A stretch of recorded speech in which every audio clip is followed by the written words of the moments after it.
Chapter 8, Galilean Relativity, Object Drop from Aircraft.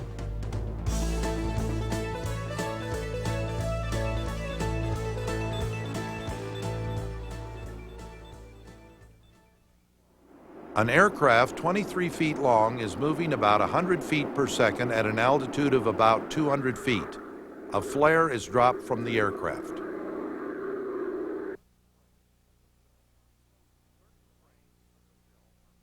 Certain frames of the film are frozen to allow measurements. The time interval between freeze frames is always the same.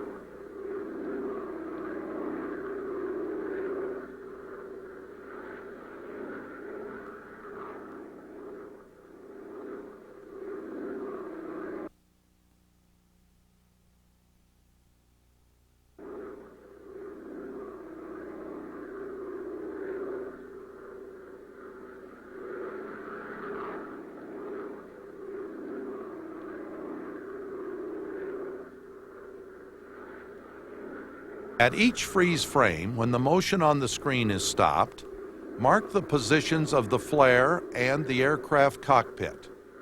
Measure the displacement d of the flare below the plane. Use any convenient units. The times can be 0, 1, 2, designating successive freeze frames.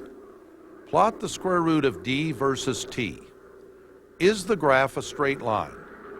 What would be the effect of air resistance, and how would this show up in your graph? Can you detect any signs of this?